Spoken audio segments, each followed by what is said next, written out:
नमस्कार दोस्तों, मैं डॉक्टर अभिनव उपाध्याय स्वागत करता हूं आप सभी का वेलनेस थ्रू आयुर्वेदा में। जैसा कि हम लोग जानते हैं कि आज के इस लाइफ में बच्चों और बुजुर्ग को अगर हम छोड़ दें तो लगभग हर व्यक्ति वर्किंग है। तो वर्किंग के साथ साथ उसे अपनी लाइफस्टाइल के बारे में ध्यान देने की बहुत ज़रूरत है। बट इतना बिजी वर्किंग होने की वजह से या बिजी लाइफस्टाइल होने की वजह से हम अपने स्वास्थ्य के ऊपर विशेष ध्यान नहीं दे पा रहे होते, जिसे देना बहुत ज़रूरी है। क्योंकि व्यक्ति अगर स्वस्थ नहीं रहेगा तो कैसे लंबे समय तक वर्क कर पाएगा। तो इसलिए स्वास्थ्य को ध्यान रखते हुए हम आज के इस टॉपिक को आपके सामने लाए हैं कि कैसे हम अपने जीवन में स्वस्थ रह के एक लंबे समय तक अपने इस कार्य प्रणाली को देख सकते हैं। तो आयुर्वेद एक ऐसी विधा है जिसमें आप अपने शरीर को स्वस्थ रखने के लिए और शरीर के बारे में जानने के लिए काफ़ी कुछ पा सकते हैं। तो इसी प्रकार हम बात करेंगे आज त्रिदोष के बारे में और पंचमहाभूत के बारे में, जो हमारे शरीर में मूवमेंट, स्ट्रक्चरल और रचनात्मक हर तरह के कार्यों में विशेष कार्य जिसका रहता है। क्योंकि त्रिदोष और पंचमहाभूत, जैसा कि हमने बताया कि आयुर्वेद के अनुसार 3 दोष बताए गए हैं, वात, पित्त और कफ, इन्हें त्रिदोष कहते हैं। और महाभूत 5 बताए गए हैं जिन्हें पंचमहाभूत कहते हैं। वे हैं पृथ्वी, जल, वायु, आकाश और अग्नि।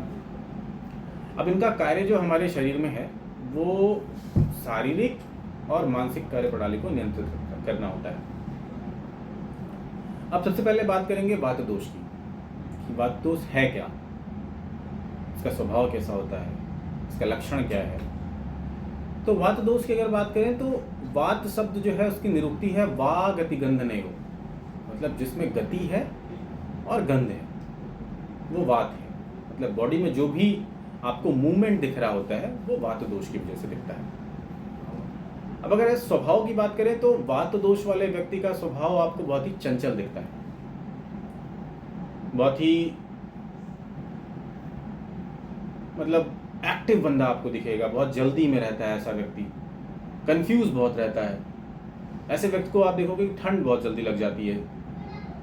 तो अगर लक्षण की बात करें तो ऐसा व्यक्ति अमूमन आपको दुबला पतला दिखेगा, बहुत लीन व्यक्ति नॉर्मली रहेगा, बहुत हेल्दी नहीं दिखेगा कभी भी।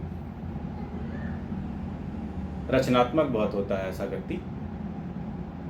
महाभूत की अगर बात करें तो इसमें वायु और आकाश महाभूत होता है, तो दोनों बहुत ही लाइट है, इसलिए व्यक्ति आपको हमेशा ही बहुत हल्का दिखेगा, बहुत कहते हैं आम भाषा में कि बहुत ही एक्टिव है।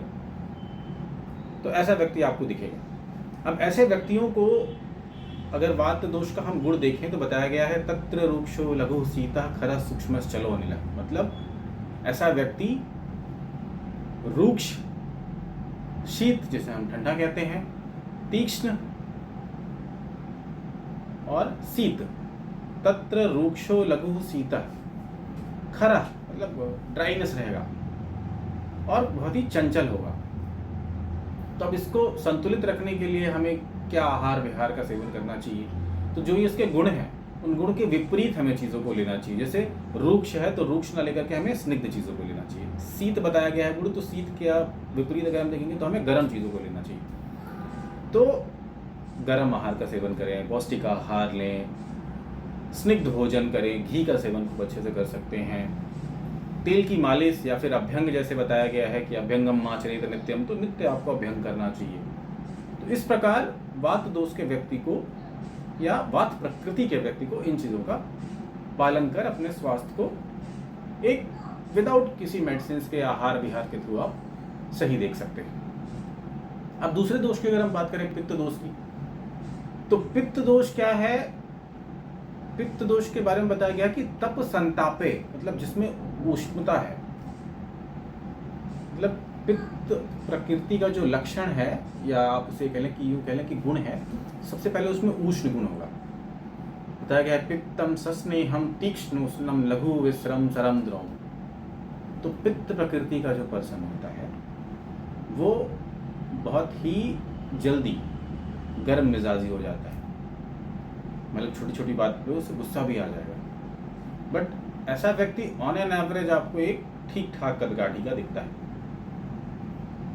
अब उसके बारे में जैसा मैंने आपको बताया कि जो गुण मैंने आपको बताया उस गुण के विपरीत आपको चीज़ों को करना है। जैसे पित्तम सस्नेहम तीक्ष्ण उष्ण, मतलब तीक्ष्ण उष्ण स्नेह चीज़ों से ऐसे व्यक्तियों को बचना चाहिए, क्योंकि ऑलरेडी ऐसा व्यक्ति जो होता है वो गर्म मिजाजी होता है, तो कोई भी उष्ण चीज़ और तीक्ष्ण चीज़ों को नहीं खाना चाहिए ऐसे व्यक्तियों को। तो पित्त प्रकृति के व्यक्ति वालों को अपने आहार को संतुलित रखने के लिए आप तरल पदार्थों का सेवन करें, फ्रूट्स का सेवन करें।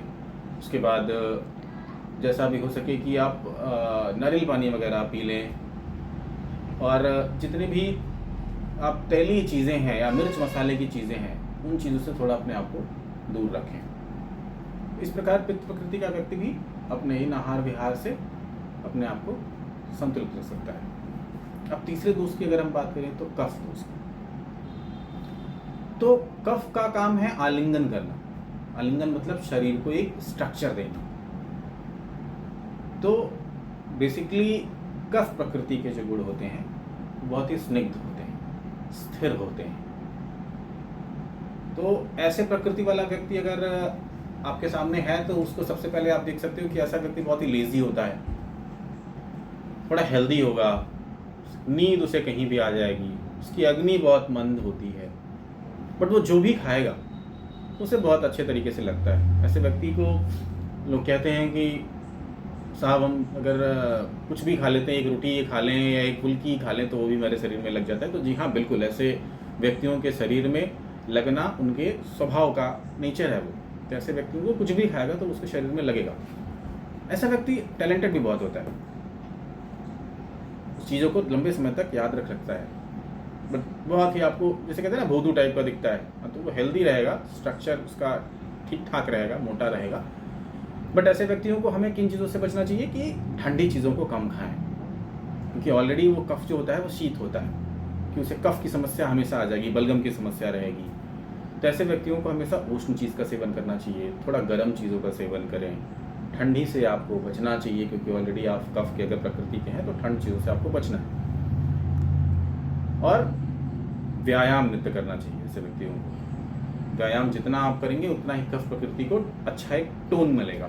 ऐसे व्यक्तियों को व्यायाम नित्य करना चाहिए। तो आम जनमानस में अगर नॉर्मल आपके सामने अगर आप देखें कि ऐसा व्यक्ति दिख रहा है, तो इन जनरल अपने को भी और अपने परिवार में किसी को भी इन बातों के आधार पर आप दोषों को कहीं ना कहीं देखकर और इन आहार का सेवन कर सकते हैं, जिससे आपके जीवन में दोषों का विकृति नहीं होगा। क्योंकि अगर ये दोष विकृति हुए तो अपने अपने लक्षण दिखाने लगते हैं। वात का काम बेसिकली वात के पेशेंट को या वात कहीं भी अगर बढ़ जाता है तो वहाँ पेन दिखने लगता है पेशेंट को। ऐसे पित्त प्रकृति का अगर परेशान है और पित्त अगर बढ़ गया या किसी भी व्यक्ति में अगर पित्त दोष बढ़ गया तो वहाँ पे जलन पैदा करने लगता है। और कफ प्रकृति का ऐसे अगर परेशान है या किसी भी व्यक्ति में अगर कफ का दोष बढ़ गया है तो नॉर्मली आपको वहाँ पे भारीपन लगना, उसके बाद कफ का बढ़ जाना, ये सारी चीज़ें एक अमूमन आपको लक्षण दिखेंगे। तो इसलिए विशेषकर आहार का और विहार का दोनों का बहुत ही ज़्यादा इन दोषों को लेकर कारण बताया गया है कि किन कारणों से ये दोष उत्पन्न होते हैं और किन कारणों से इन दोषों को आप सही रख सकते हैं, बैलेंस रख सकते हैं। तो इस प्रकार आज के वीडियो में हमने आपको बताया कि अपने आज के जीवन शैली को कार्य करने के चलते चलते इन आहार विहार के थ्रू अपने शरीर को, दोष को बैलेंस कर अपने शरीर को स्वस्थ रख सकते हैं। तो आज का टॉपिक हम यहीं पे समाप्त करेंगे, क्योंकि हमें लगता है हम आपको काफ़ी बातें बताती हैं। अब नेक्स्ट वीडियो में हम आपसे अगली चर्चा करेंगे। Good bye.